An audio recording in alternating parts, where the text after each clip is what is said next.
Good morning, students.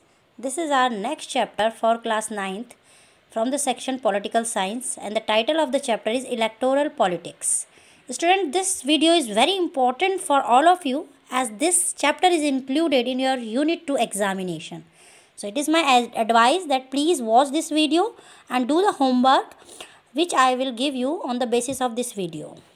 So, as the title is reflecting electoral politics, students, as we have studied that India is a democratic country, and as far as the democratic countries, so the need and the importance of regular elections is very important, because this is the measure by which we can elect our representative for a particular period of time, and we can change it if we are not satisfied with the performance of the government. So, the country like India, where there is an indirect democracy, we need the election procedure should be held at a regular interval. We are going to discuss the importance and the need of the elections in Indian politics in this chapter. First of all, we have to understand that why there is a need of elections the country like India. In every democracy, elections are held regularly. We discussed in the chapter 1 that there are more than 100 countries in the world in which elections take place to elect people and their representative. We also learned that elections are also held in several countries that are not democratic. Now, but what are the need of elections? Let us try to imagine a democratic nation which is not having elections. A rule of the people can be possible without any election if entire people sit together every day and take all the decision, but this is not possible. But as we have already studied in earlier chapter, that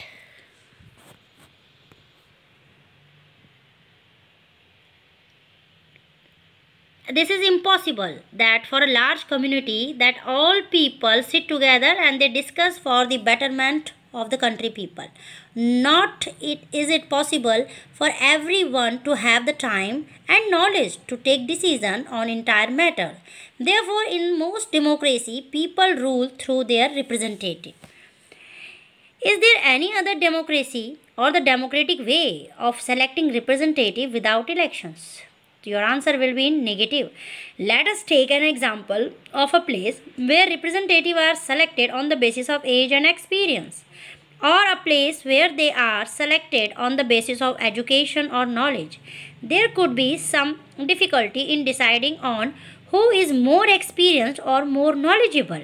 But let imagine the people can resolve these problems clearly. Elections are not required in such a place.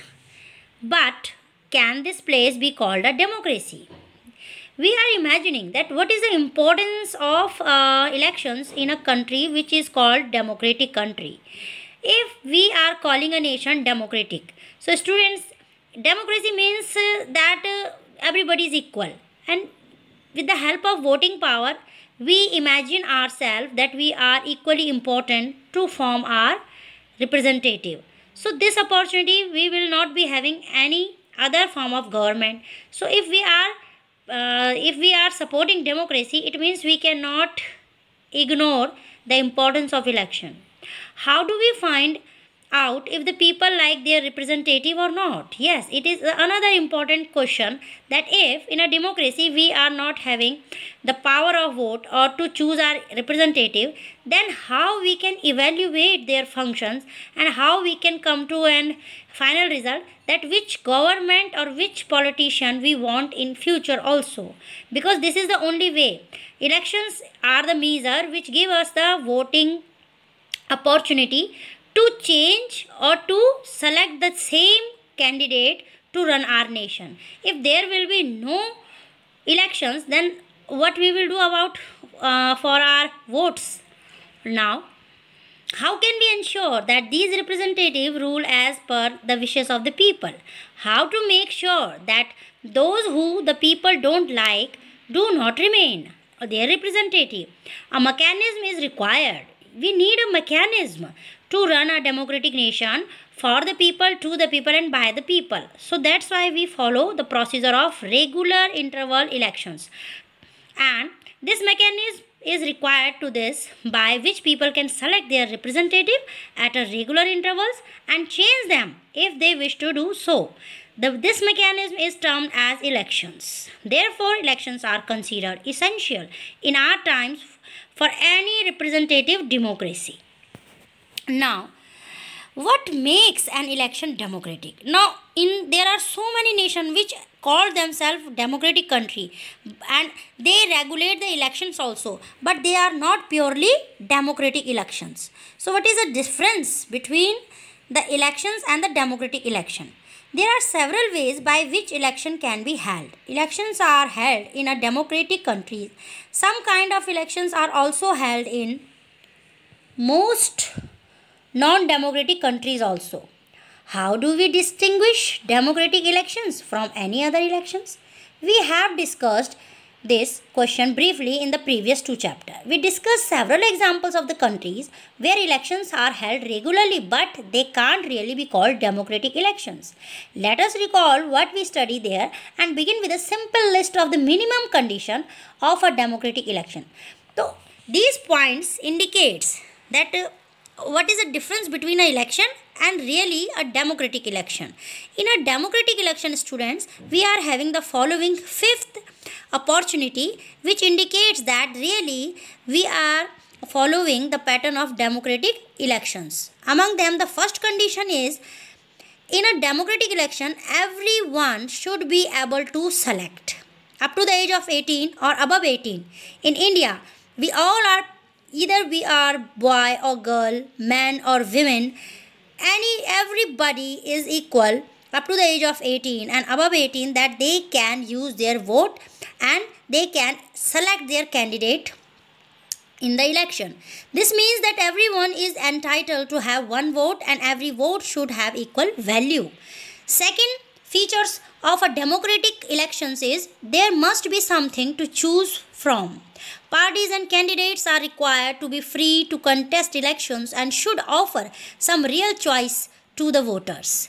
Third, the choice must be offered at regular intervals. Elections must be held regularly after every few years.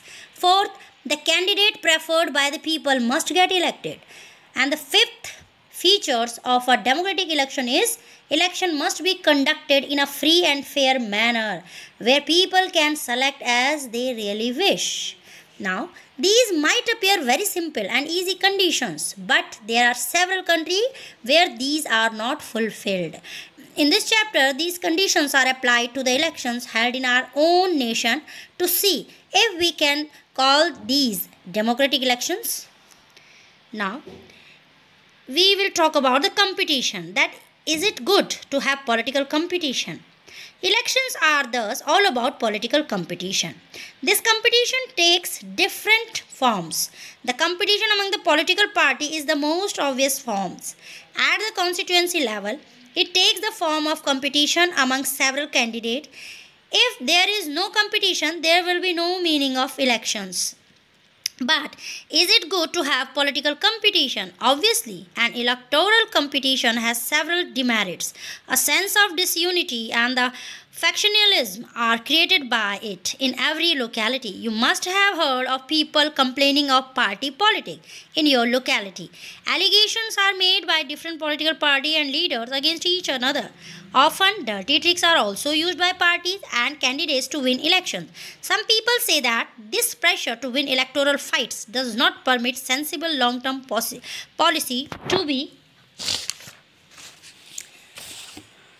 formulated. Some good people who may wish to serve the country fail to enter this arena.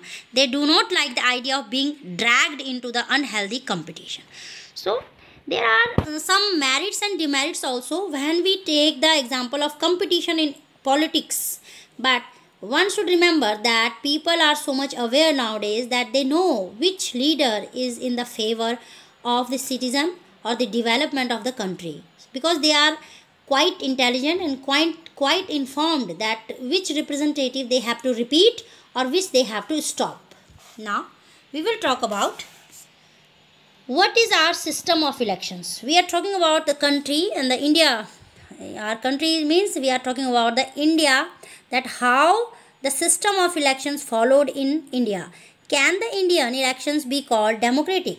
To answer this question, we shall look at how elections are held in India. The procedure. First of all, Lok Sabha and Vidhan Sabha, these both are called assembly. Elections are held at regular interval, that is, after every 5 years. After 5 years, the term of all the elected representatives come to an end. The Lok Sabha or Vidhan Sabha stands dissolved. Elections are held in the entire constituency simultaneously, either on the same day or within a few days. This is termed as general elections. Sometimes election is held only for one constituency to fill the vacancy caused by the death or resignation of a member. This is termed as a by-election.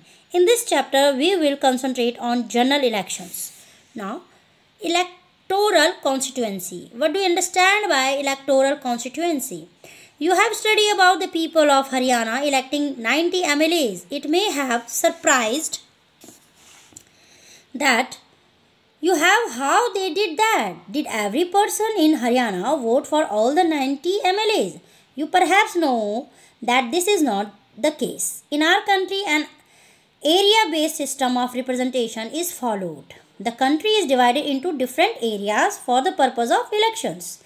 These areas are called electoral constituency. The voters who reside in an arena or area elect one representative. For Lok Sabha elections, the country is divided into 543 constituency. The representative elected from each constituency is called a member of parliament or an MP. One of the characteristics of a democratic election is that every vote must have equal value.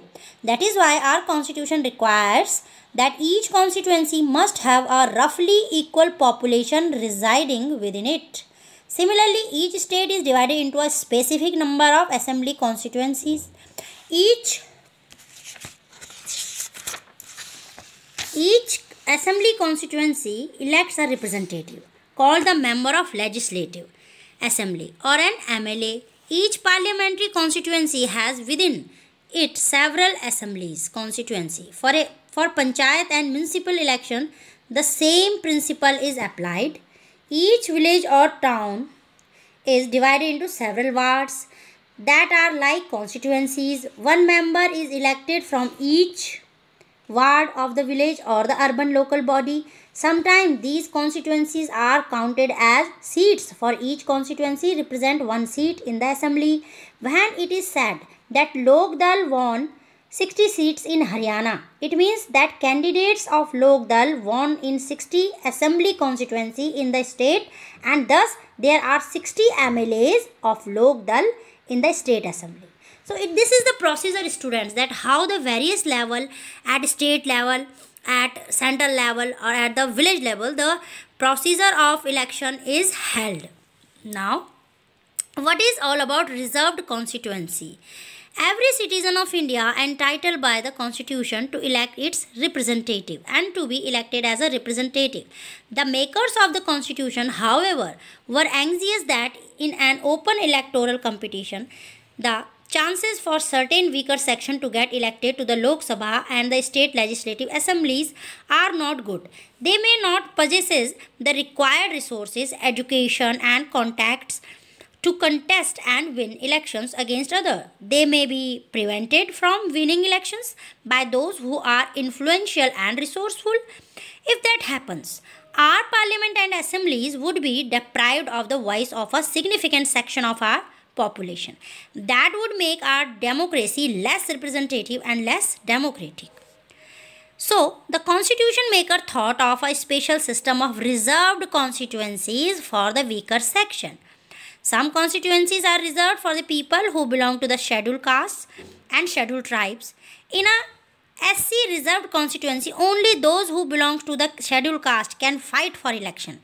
Similarly, only those who belonging to the scheduled tribe can contest an election from a constituency reserved for ST. At present, 79 seats are reserved for the scheduled caste and 41 for the scheduled tribes in the Lok Sabha. This number is in proportion to their share in the total population. Thus, the seats reserved for SC and ST do not take away the legitimate share of any other social group. Later, this system of reservation was extended to the weaker section at district and the local level.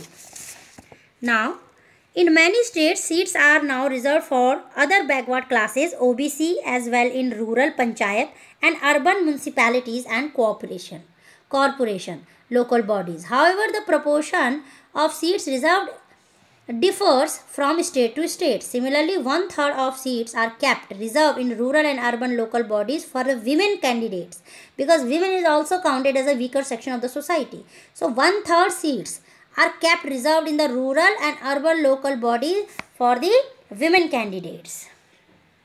Now, what is voters list?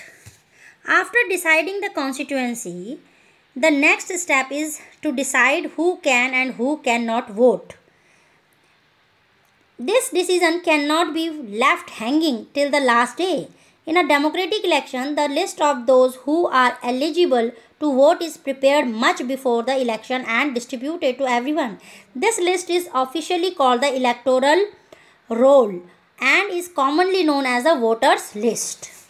Now, this is very important step, for it is linked to the first condition of a democratic elections. Everyone should get an equal opportunity to select representative. In chapter 1, we have read about the principle of universal adult franchise. In practice, it means that every citizen must have one vote and each must have equal value. No one should be denied the right to vote without a valid reason. Different citizens differ from one another in various ways. Some are rich, some are poor, some are highly educated, some are not so much educated or not educated at all. Some are kind, others are not so kind, but all of them are human beings with their own requirements and views. That is why all of them deserve to have an equal say in decisions that affect them. In our country, all the citizens who are 18 years of age and above are entitled to vote in an election. Every citizen has the right to vote, regardless of his or her caste, religion, or gender. Some criminals and persons with unsound mind can be denied the right to vote, but only in rare circumstances. It is the responsibility of the government to get the names of all the eligible voters put on the voters list. As new person attain voting age, names are included to the voters list. Name of those who change their place of residence or those who are dead are deleted. A complete revision of the list takes place every 5 years. This is done to ensure that it remains up to date. In the last few years, a new system of election photo identity, EPIC, has been introduced. Under this system, every person whose names appear on the voters list are provided to the EPIC by the government. The voters are required to carry this card when they go to the vote, so that no one can vote for someone else. However, this card is not yet compulsory for voting. For voting, the voters can come to vote with many other proofs of identity, such as the ration card or the driving license. Now, we are continuing. What is nomination of candidates? We discussed above that in a democratic election, people should have a real choice. This took place only when there are almost no limitation or anyone to contest an election. This is what our system provides. Anyone who are entitled to vote can also become a candidate in the election.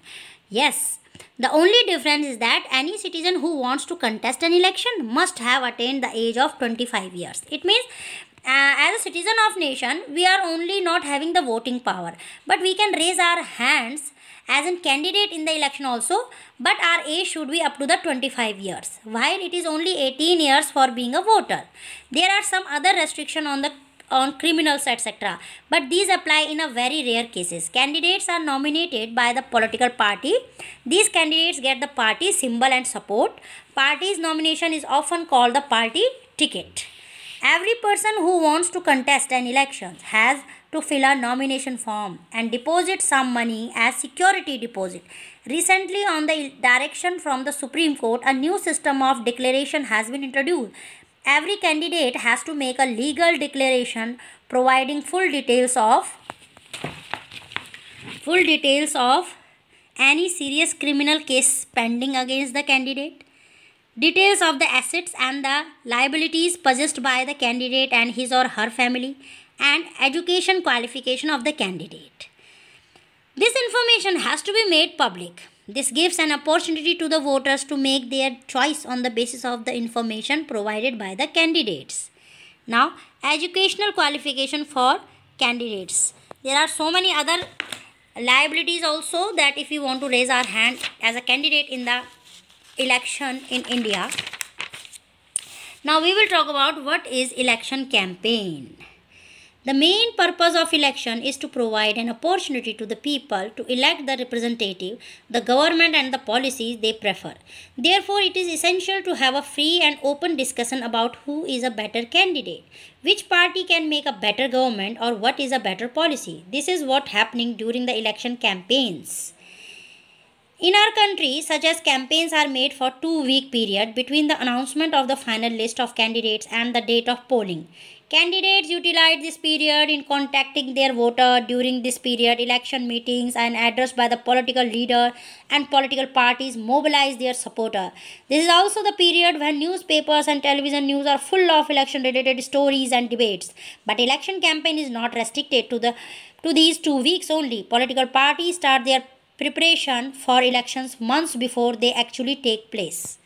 Now, in election campaigns, political parties try to concentrate and focus public attention on some big issue. They want to attract the attention of the public towards this issue and get them to vote for their party on the basis. Have a look at some of the successful slogans given by different political parties in different elections. In the Lok Sabha election of 1971, the Congress party led by Indira Gandhi gave the slogan Garibi Hatao. It means remove poverty. The party promised to reorient all the policies of the government to eliminate poverty from the country. In the next Lok Sabha election held in 1977, the Janata Party gave the slogan of Save Democracy. The party promised to undo the excesses committed by the Congress party and list leader during emergency and restore civil liberties. Now it is all about that how the political party use different you can say slogans to attract the voters so that they will win the election, and this procedure is known as election campaign. Now we will talk about polling and counting of votes. The day when the voters cast or poll their votes is the final stage of an election. That day is usually called the election day. Every person whose name appears on the voters list can go to the nearby polling booth, situated usually in a local school or a government office. Once the voter goes inside the booth, she is identified by the election officials. A mark is put on his or her finger and allow him or her cast his or her vote. An agent of each candidate is allowed to sit inside the polling booth to ensure that the voting takes place in a fair manner or a way. Now, earlier, a stamp on the ballot paper was used by the voters to indicate who they wanted to vote. A ballot paper is a sheet of paper on which the names of the contesting candidates along with the party name and symbols are printed. Nowadays we are using electronic voting machine EVM, which are used to record votes. The machine shows the names of the contesting candidates and the party symbol. Independent candidates too have their own symbol. These symbols are allotted by the election commission or the election officials. A voter has to do is to press the button against the name of candidate and she wants to give his or her vote. Now everything is in an update manner. Now we will discuss what makes election in India democratic. We usually read a lot about unfair practices and adopted by candidates in election, such as allegations are often referred by the newspaper and television reports. Most of these reports are concerned about the following: inclusion of false names and disappearance of genuine names in the voter list, misuse of government facilities and officials by the ruling party, excessive use of money by rich candidates and big parties, and intimidation of voters and rigging on the polling day.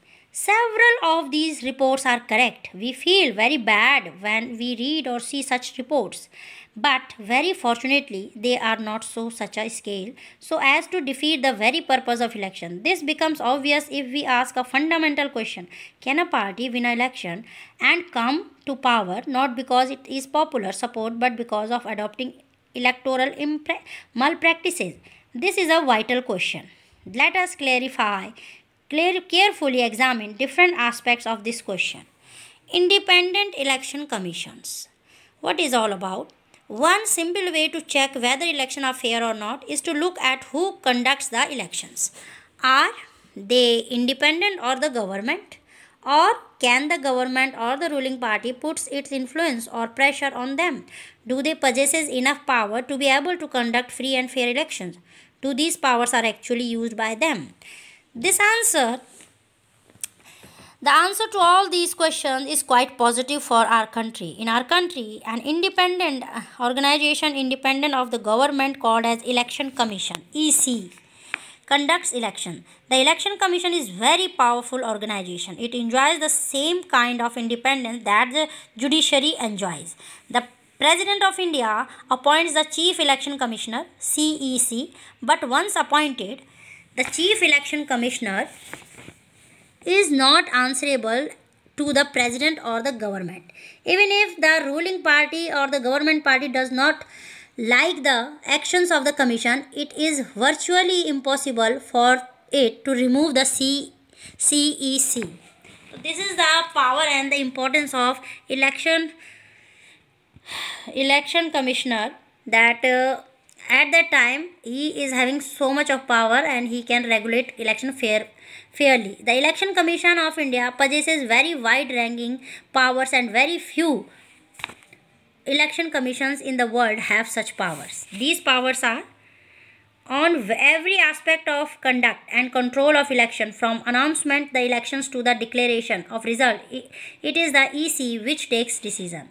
The code of conduct is implemented by it. It also punishes any candidate or party that violates it.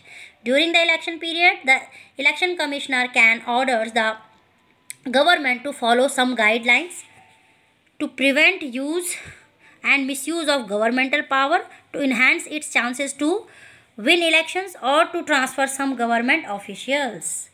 When an election duty, the officers of the government work under the control of the EC and not the government. In the last 15 years or so, the Election Commission has started to exercise all its power and even expand them. It has become very common now for the Election Commission to reprimand the government and administration for their lapses. When election officials come to the opinion that polling was not fair in some booths or even an entire constituency, they order to a repoll. The ruling party often do not like such acts of the EC, but they are bound to obey. This would not have happened if the EC was not independent and powerful. So this is the power of Independent Election Commission, that India, all the power is given to the Election Commission for conducting a smooth and fair way of democratic election. Now, what is popular participation?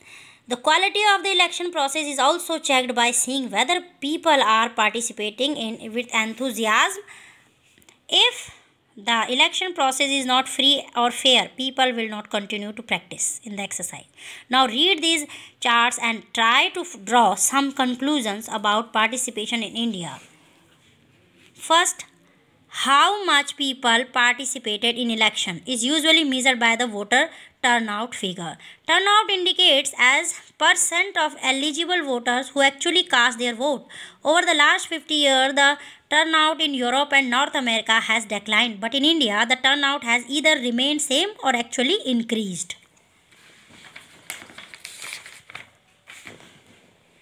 So, now we will talk about challenges to free and fair elections in India. That we are talking about that now in India, Election Commission has set for the so that the election should be free and fair. Now, what are the challenges in front of elections in India?